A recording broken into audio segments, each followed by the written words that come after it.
Hey everyone, welcome back to my channel. This is Tara with Mayhem Crafty Cards. So today I want to talk about my 10 most used tools in my craft room. So as you can see, my very first tool is going to be my Misti. Now I was lucky enough to get this one, the original size, for Christmas for my kiddos, and it was a game changer for me for stamping.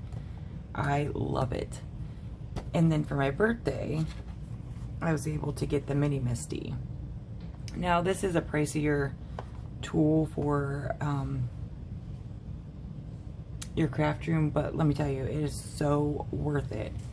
So the original Misti retails for about $64. Joanns now carries it as well, so you may be able to use coupons for that.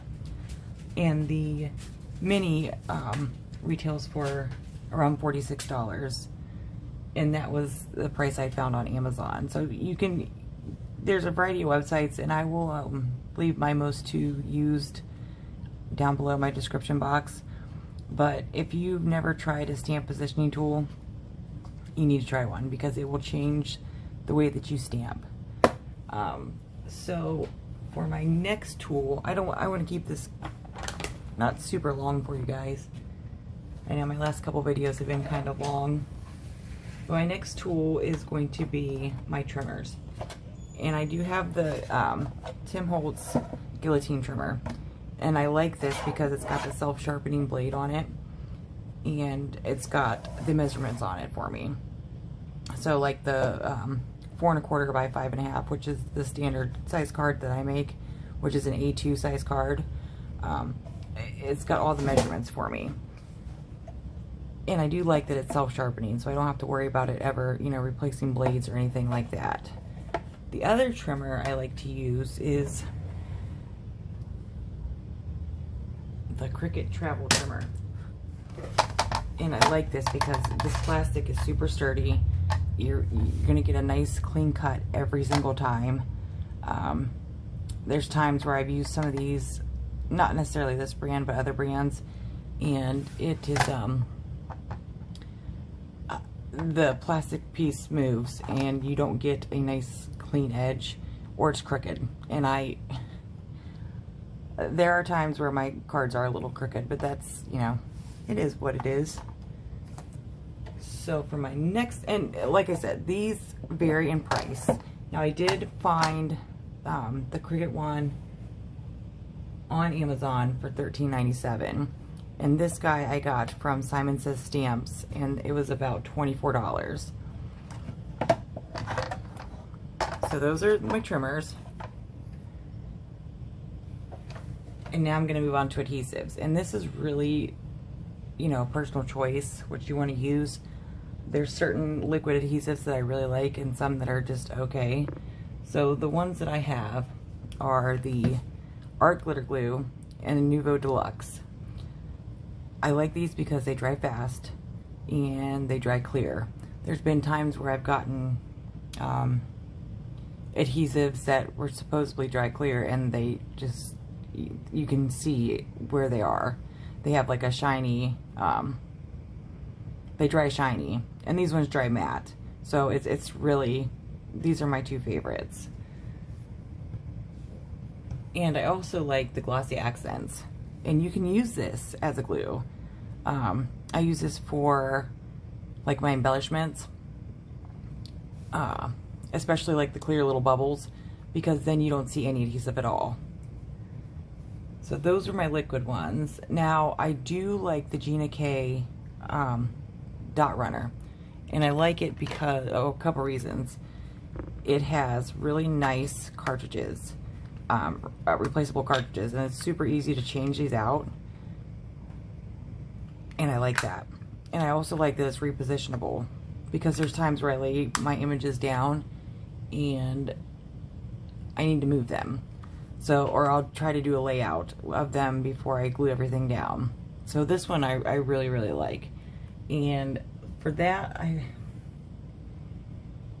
let's see, I've been able to find it, the cheapest I found it was $5.99, and the refills were $8.99, but sometimes Tuesday Morning also has these. So, you know, kind of keep a lookout for that. Foam tape. 3M foam tape I use very sparingly because it is, you know, for me it's pretty expensive. I do like the Brutus Monroe tape, foam tape, which I'm out of right now. And you get, you know, 36 yards.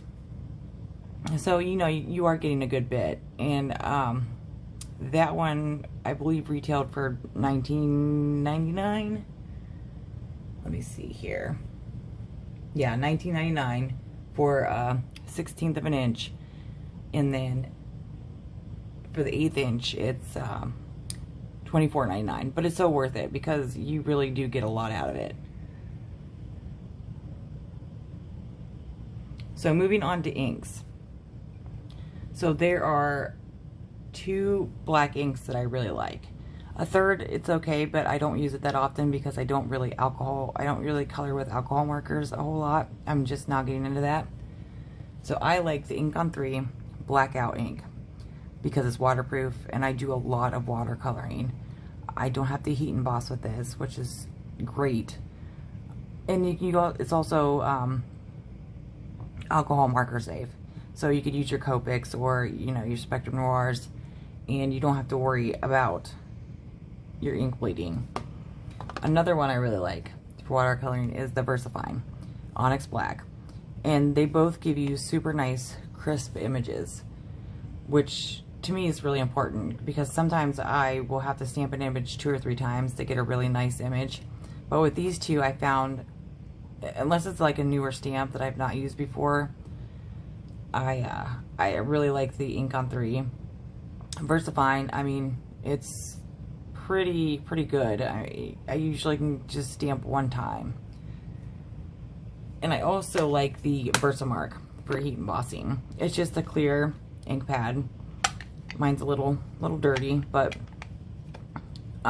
heat embossing is fantastic. And you can heat emboss with either one of these two, which, you know, makes them really nice because they're pretty versatile. And then for pigment ink, I really like the Brutus Monroe Alabaster. I like this for ink blending my clouds, any kind of like water scenes. It just gives it such a nice soft look. And you can also heat emboss with this one as well. So those are my top inks that I use pretty much on a daily basis. And they're all pretty affordable. And like I said, I'll make sure that I link everything down below in the description box. A couple places that I found where they're at, which makes it easier because, you know, you don't always have to shop at the same place. So let's move on to papers. Since I watercolor a lot, I really like the Canson XL.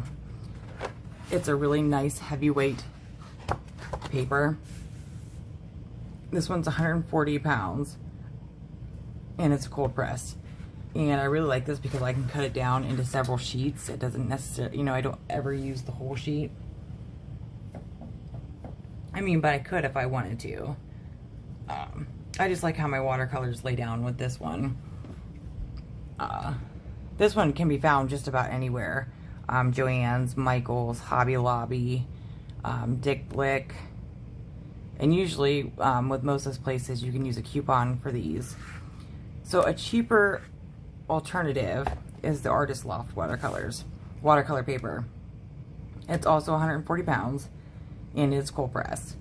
And it's not as white as the Canson XL, but I have no problem with my watercolors, especially if I'm using paints. Now I won't use this if I'm using my Zig markers because it just doesn't, I don't know, the colors don't work as well. I think this is meant more for watercoloring, you know, paints and stuff like that. Now, I will use them with the Canson because they blend really well. So my next one is papers. I really like the Brutus Monroe Not Your Mama's Ultra Heavy Base Weight Cardstock. It's a mouthful, but it's 130 pounds, and I really like using these for my card bases. It really holds up well. You get 10 sheets.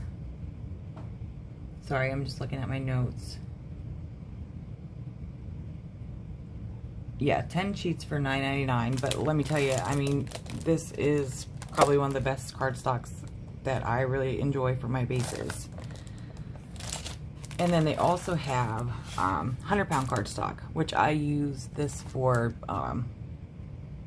my mats and die cutting and everything else. So this is also one of my favorites, and you get 20 sheets for $7.99, and they have a huge variety of colors.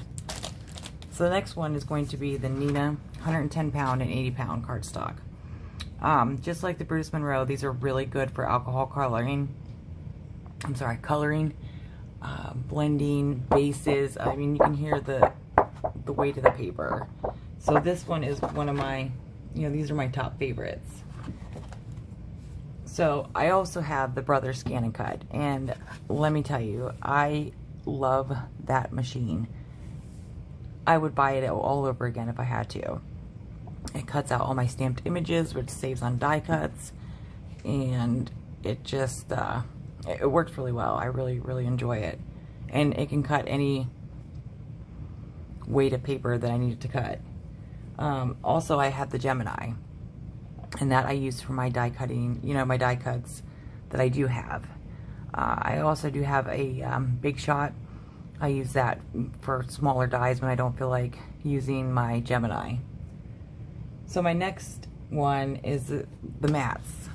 So this is just a self-healing mat that I picked up on Amazon. And like I said, I will link everything down below.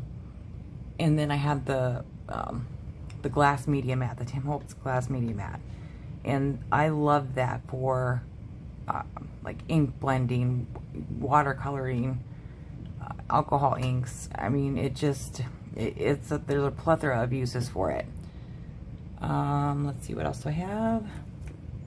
Watercolors. Now I have been using the Arteza, excuse me, 36 watercolors, and these are the half bands. And this is probably one of my favorite pan sets right now to use. It's affordable. You get a nice variety of color. The payoff is really great. And yeah, this is one of my favorites right now. I also do use the watercolor pencils and the Zig Real Brush markers. So this, again, is another one of my favorites. They have the brush tip to it, and they're really pigmented. So I really enjoy these. And my last one is going to be my blending brushes. Now, blending brushes, there's a ton on the market right now. I have a couple from Amazon. And then I have my Pink and Main one. And let me tell you, I reach for my Pink and Main all the time.